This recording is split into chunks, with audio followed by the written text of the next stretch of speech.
Pérez a totalement vrillé. Est-ce que vous avez vu cette vidéo qui fait le buzz depuis hier soir en Espagne? Je vous la mets de suite et on réagit derrière. Donc, Pérez arrive à Oviedo, il dit bonjour à la foule, il salue, quand tout à coup il vrille, il fait le petit fuck des familles. Mais qu'est-ce qui lui arrive à Pérez? Il ne nous a pas habitués à ça, la grandeur de Madrid. Au début, j'ai cru à une vidéo fake et en fait, il y a plusieurs vidéos qui ont filmé cette scène-là et en fait, bon, il a vraiment fait un fuck aux jeunes d'Oviedo. Bon, c'est rigolo, on va pas mentir, on va pas faire un peu les vierges effarouchées. C'est rigolo de voir un peu Pérez sortir de son rôle de président, de seigneur un petit peu du Real Madrid qui donne toujours la bonne parole à tout le monde. Comment se comporter? Le Real Madrid a gagné 15 Ligues des Champions. Vous savez, les discours de la Florentino Pérez. Là, il a totalement brillé. Évidemment, il a dû se faire insulter, il a dû prendre des fucks de partout. Et je trouve que répondre comme ça, bon, faudrait pas qu'il le fasse trop souvent, mais une fois, on lui pardonne. Florentino en Oviedo.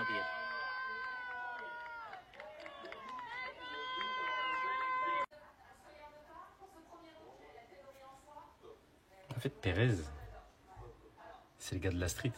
Je crois qu'hier, il a attrapé le seum, que tous les supporters d'Oviedo sifflent Vini, tout ça. Il s'est dit, vas-y. Je crois qu'il savait. Il savait qu'il y a tout ce qui allait se passer. Non, les gars, c'est quoi ce président de fou qu'on a? En tout cas, pour revenir à la victoire de hier, ça fait plaisir de revoir Vinicius comme ça. Mais bien évidemment, on va pas s'enflammer, les gars. C'est juste un match. On va voir sur la continuité. Ça fait plaisir aussi de voir Kylian Mbappé continuer à marquer. Le Real Madrid est sur 2 matchs de victoire. On est premier de Liga avec le Barça. Enfin bref, que des bonnes nouvelles pour commencer cette semaine. Mention spéciale aussi à Carreras. Franchement, le match de fou hier qui nous a proposé Youssef. C'est comme d'habitude, c'est dans les standards. Enfin bref, que des bonnes nouvelles pour le moment à la Madrid. Et c'est tout, en amont. Salut l'équipe, quelqu'un sait pourquoi le Real Madrid a été accueilli de cette manière tout à l'heure par les supporters du Real Oviedo? Eh bien c'est tout simple, en 2012, le club allait être en faillite et c'est le Real Madrid et le président Pérez qui ont fait un don de 130 000 € au club. Ils ont vendu des maillots aux enchères pour couvrir la dette. Alors chaque année, on nous bassine avec le fait que le président Pérez a une mauvaise image, que ce n'est pas un bon président, qu'il est dans la corruption. Mais pourtant, à chaque fois que j'en entends parler, c'est dans le bien. C'est pour des choses positives, pour des dons, pour des œuvres caritatives. Alors forcément, des fois, ce sont des coups marketing, mais les faits sont les faits, les chiffres sont les chiffres. Et quand on fait du bien, il faut en parler. Parce que sinon, les gens restent dans leur prisme et pensent mieux savoir que tout le monde. Or, ce n'est pas le cas. Aujourd'hui, on a encore une preuve du fait que le président Pérez et le Real Madrid œuvrent pour le football espagnol et pour le football mondial. Et si vous avez besoin d'autres exemples, je n'hésiterai pas à en rebalancer. En tout cas, on se retrouve ce soir avec un match à 21h30. On se met la compo juste ici avec Mastantuono, Mbappé et Vinicius Junior en attaque. Et un milieu composé de Tchouaméni, Güler et Valverde avec Carreras, Huijsen, Militao et Alexander-Arnold. Et comme d'habitude, Thibaut Courtois dans le but. Pour rappel, le Real Madrid avait gagné 1-0 à Bernabéu face à Osasuna sur le plus petit score possible, 1-0, but de Mbappé. Huijsen avait fait une prestation énorme, donc on espère que ça va pouvoir continuer dans ce sens-là. Et puis voilà, on attend mieux de Güler, de Tchouaméni, de Valverde au milieu de terrain. Il faut que ce soit un peu plus explosif. Donc Real Madrid face au Real Oviedo, c'est ce soir et j'ai hâte de me mettre devant le match. Je ne sais pas ce que vous en pensez. Dites-moi vos pronostics en commentaire et à très vite. Hala Madrid y nada más. Au fait, moi, je viens de voir cette information, mais c'est ça la vraie définition d'information qui informe. On dit qu'en 2012, le Real Madrid a sauvé le Real Oviedo de la liquidation en achetant 100 000 € d'actions. Real Oviedo, c'est une équipe de 2e division. Ils doivent jouer le Real Madrid ce soir, dans moins d'1 heure. Et on dit que le Real avait même mis aux enchères des maillots de l'équipe première pour les aider. Aujourd'hui, les fans d'Oviedo ont fait un très bel accueil au Real Madrid. Tu parles qu'ils feront un très bel accueil. Je pense même que les joueurs d'Oviedo, ils vont réserver un très bel accueil sur le terrain aujourd'hui Real. Ça, c'est une statistique d'avant-match, ça. Je prends cette information au même titre que les stats d'avant-match. Ça pue le 5-0. Ça pue le 10-0. Triplé de Mbappé, doublé de Vini, triplé de Mastantuono. Arda Güler, 5 passes décisives. Non mais attends, c'est mort. Je m'attendais à un match bien Osasuna Real, quoi. Un match où tu vas avoir un bloc bas d'Oviedo. Mais ça, ils les ont sauvés de la liquidation. Non, j'hésite. À ce rythme-là, je me dis c'est mieux même de regarder Lille Monaco, quoi. Parce que ça, Non, c'est un match facile. Suite à la victoire du Real Madrid face au Real Oviedo, Xabi Alonso a donné sa conférence de presse d'après-match. Et je vous présente ça tout de suite. Je pense que nous avons très bien joué, surtout en première mi-temps. J'ai aimé notre rythme et notre travail avec et sans ballon. J'ai adoré l'éthique de travail de l'équipe. Je suis totalement d'accord avec lui. La première mi-temps, pour moi, c'était un sans faute. J'aurais vu un peu plus de buts, mais sinon, les gars, la première mi-temps, j'ai pas grand-chose à reprocher à l'équipe. L'équipe était en forme, était en jambes. Il y avait de la technicité, il y avait de la circulation de balles. Donc pour moi, c'était tout propre. Ensuite, il enchaîne. Je suis vraiment content pour Vinicius. Il a été décisif lors de son entrée en jeu. Tout le monde sera important, ceux qui débutent et ceux qui seront sur le banc. Il envoie clairement un message, les gars. Personne n'a une place de titulaire indiscutable à titrer. Si t'es bon, tu joues. Si t'es pas bon, t'es sur le banc. Et puis c'est tout. Mais sinon, content pour Vinicius aussi. Et comme je vous l'ai dit dans mon débrief, j'espère que ça va le mettre en confiance. Et dans tous les cas, faut mettre les deux en concurrence, Rodrigo et Vinicius Junior. Vinicius sur le banc ce soir, je n'ai pas de 11 de départ précis. Le 11 de départ dépendra de chaque adversaire et de chaque match et de ce qu'il exige. Merci Xabi Alonso, tu as les bons mots. Il n'y a pas de titulaire indiscutable, fixe, machin, tout ça. Tout dépendra des matchs, tout dépendra de l'adversaire. Petit à petit, nous voyons ce que nous faisons bien et ce sur quoi nous devons travailler. Donc certes, il y a des points positifs, mais il y a également des points négatifs. Il le sait, on va travailler là-dessus. Apparemment, Mbappé aurait repris 4 kilos depuis la Coupe du Monde des clubs. Et pourtant, il n'a pas l'air. Je le vois bien affiné, bien affûté, mais bon, c'est cool. Ça doit être 4 kilos de muscles, j'en sais rien. Après, il avait perdu 6 kilos. Il en a repris que 4. Donc bon. Mastantuono a été très bon aujourd'hui. Il s'est intégré immédiatement à l'équipe. Il sera très important à court et à long terme. Il apporte beaucoup d'énergie. Il a un pied gauche fantastique. On espère le revoir un peu plus souvent, Mastantuono. Moi, j'ai beaucoup aimé son match. Il prenait énormément de risques. Et c'est ce qu'on aime voir. Comparé un peu à un Brahim qui est un peu timide. Là, il parle de Rudiger. Rudiger, très fiable, très compétitif. C'est bien que nous ayons des joueurs prêts à jouer et à aider l'équipe. Très fiable. C'est cool. On verra bien. Très compétitif. C'est bien, on verra bien. En tout cas, il ne nous a pas fait une boulette, même si, chaque fois qu'il avait la balle, j'étais un peu comme ça, quoi. Kylian Mbappé est très motivé et son énergie pousse le reste de l'équipe. J'adore la façon dont il se déplace tout au long de l'attaque et change constamment de position. C'est une menace constante, il est très vif. Donc pour tous ceux qui disent Kylian, faut qu'il reste dans la surface parce que il est censé jouer comme un œuf, voilà, l'entraîneur lui-même dit qu'il apprécie comment Kylian se déplace un peu librement et crée du danger un peu partout. Pour moi, à l'instant où il n'a pas dit à Kylian reste dans la surface, donc c'est qu'il juge que Kylian doit faire ce truc-là qu'il fait un peu en mode liberté et puis créer du danger partout. Et aussi, c'est à Kylian et aux autres attaquants de s'entendre. Quand lui se déplace, faut qu'un autre attaquant prenne sa place. Et c'est ce qui s'est passé avec Rodrigo. Quand Kylian se retrouvait sur le côté gauche, Rodrigo se retrouvait dans l'axe, ainsi de suite.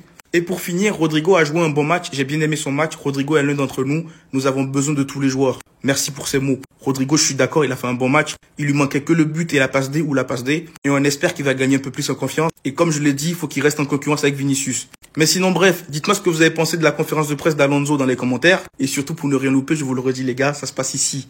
Abonnez-vous les gars.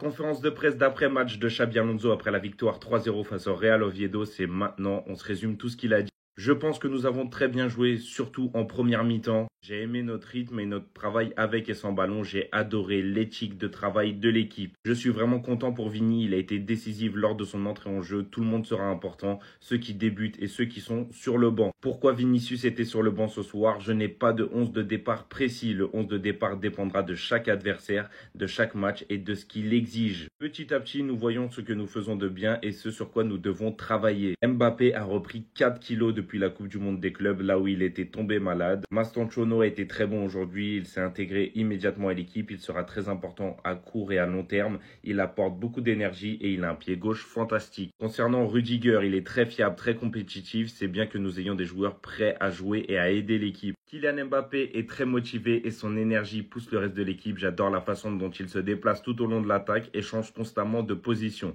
C'est une menace constante, il est très vif. J'ai aimé la performance de Rodrigo, excellente combinaison avec Carreras, quelques belles frappes, il était vraiment bon. C'est tout pour cette conférence de presse, n'hésite pas à t'abonner si tu veux en louper aucune. Les gars, Kylian Mbappé est désormais le premier tireur de pénalty et de coup franc au Real Madrid. Bon, pour les pénaltys, on le savait depuis et c'est franchement logique. Par contre, les coups francs, non, pourquoi faire? Pourquoi il lui donne les coups francs, Xabi Alonso? Non, je comprends pas. C'est irrationnel. On peut pas donner les coups francs à un joueur qui a 27 ans et qui a mis un coup franc dans sa vie. En 10 ans de carrière, il en a mis un. Comment on fait pour lui donner ça au Real Madrid? Et vraiment, je dis pas ça pour le tailler. Là, il y a aucune haine, il y a aucun chambrage. Mbappé, il va faire une grosse saison. Mbappé, il est prêt. Physiquement, il est beaucoup mieux. Mentalement, ça se voit aussi. Il a beaucoup plus le sourire que les premiers mois de la saison passée. Donc, je pense vraiment que ça va être une très belle saison pour Mbappé. Mais les coups francs, non, c'est pas pour lui. Donnez ça à quelqu'un d'autre. Arda Güler, il joue de plus en plus. Donnez-lui. Mastantuono, là, le nouveau. Essayez-le, lui aussi, c'est un gaucher. Il y a un truc en plus chez les gauchers. Trent Alexander-Arnold, quand il joue, il faut que ça soit lui, par exemple. Donc le Real, ils n'ont peut-être pas un tireur officiel, mais s'il y a Arda Güler ou les autres qui sont titulaires, mettez-le. Vraiment, pour moi, Mbappé, il n'a rien à faire en tant que tireur de coups francs, sincèrement. Non, franchement, bravo. Franchement, bravo. Franchement, Kylian, t'es fort. Kylian, t'es fort parce qu'on connaissait tous ton plan, mais on pensait pas que t'allais le mettre à l'exécution aussi vite. Ça y est, les gars. Kylian Mbappé est officiellement le tireur de penalty et coup franc au Real Madrid. Mais c'est pas tout. Il a déjà effacé une des conclues, ça y est. Rodrigo a demandé à ses agents de lui trouver un nouveau club cet été. Le Brésilien était en colère contre son remplacement à la 63e minute contre le Real Oviedo. Voilà. Et de 1 en dehors. Et Vinicius, pour l'instant, il le muselle, les gars. Voilà. Pour l'instant, Vinicius, il fait fermer sa bouche. Il a plus le droit de crier. Maintenant, c'est Kiki qui décide, mon gars. Et petit à petit, ça y est. Mbappé, c'est le leader de l'équipe. Mais il aime pas qu'on lui fasse ne serait-ce qu'un minimum d'ombre. Donc, les gars, prochain mercato. Moi, peut-être mercato hivernal, mais je dirais peut-être le mercato de l'été prochain. Vinicius qui dégage aussi, voilà, Kylian Mbappé en patron, qui prend les rênes du Real Madrid, qui a les clés du Real, qui fait ce qu'il veut avec ce club. Pourtant, les gars, on nous avait assuré que le Real n'était pas le Paris Saint-Germain, qu'ils allaient pas se laisser faire pareil et tout. C'est pas ce qu'on voit. C'est pas ce qu'on voit. Mais franchement, bravo Kylian, t'es fort. À qui il a dit ça? Rodrigo, on l'a vu s'énerver lors du match. Hein. Va te faire Pendant tout le match, ça a été comme ça. Voici ce qu'il aurait dit. Remplacé, jetant son maillot. Hier à la 63e minute, ça sera apparemment via les images un lecteur labiable qui aurait compris ce qu'il aurait dit. Il y a pas mal de rumeurs brésiliennes qui disent qu'il s'en prenait à Xabi Alonso, ce qui serait très gravissime, et d'autres qui disent qu'il s'adressait à Kylian Mbappé, vu que sur l'action avant que celui-ci sorte, Kylian Mbappé aurait pu lui faire la passe et a préféré jouer perso, ce qui a mené à une occasion de non-but. Et la troisième position serait bien évidemment l'arbitre. Mais on dirait plus qu'il s'en prenait à quelqu'un de son entourage. On l'apprécie beaucoup. Le Rodrigo Chimids n'est plus là. On voit de la rage, de la détermination, de l'envie de rester, de prouver. Par contre, c'est gravissime si c'est envers quelqu'un de ton équipe comme Xabi Alonso ou Mbappé. J'espère qu'on en saura plus prochainement. De toute façon, c'est très simple. Si vous le voyez être sanctionné très prochainement, vous saurez très vite à qui il s'est adressé quand il s'est énervé à ce moment-là. C'est super dommage, parce qu'en soi, il a fait un bon match. Mais franchement, il méritait de jouer un peu plus. À voir ce que ça va donner. On va attendre les prochaines informations. Mais Rodrigo, calme-toi. T'as le temps de prouver. Donc Rodrigo, tu as fait tout ça, des stories primo, des tweets primo. Pour ça? Pour bouder au final? Pour faire ton boudin au final?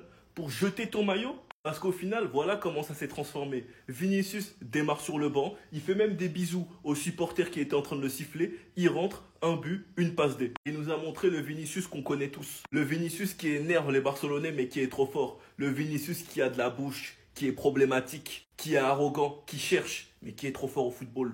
Et au final, Vinicius confirme qu'il est un titulaire, pendant que Rodrigo continue de faire de la lèche, sachant qu'en plus de ça, Bellingham n'est même pas encore là. Ce sont que des rumeurs, mais Rodrigo a demandé à ses agents de lui trouver un club. Ça sent vraiment la fin au Real Madrid. Cette semaine sera décisive car pour le moment, les clubs intéressés n'ont pas été très loin dans les démarches. Parce qu'il le sait très bien, un des deux doit sauter. Rodrigo ne pourra jamais être titulaire au Real et encore moins à la place de Vinicius. Donc s'il veut être un remplaçant de luxe, il peut rester. Xabi Alonso a lui-même dit qu'il comptait sur lui. Et franchement, le Real pourrait être très fort avec Rodrigo au banc. Ce serait incroyable pour eux. Mais est-ce que Rodrigo a envie de rester un remplaçant? Je ne sais pas. Quand tu sais que Liverpool a besoin d'un ailier gauche, que City aussi est intéressé par Rodrigo, c'est à lui de faire son choix.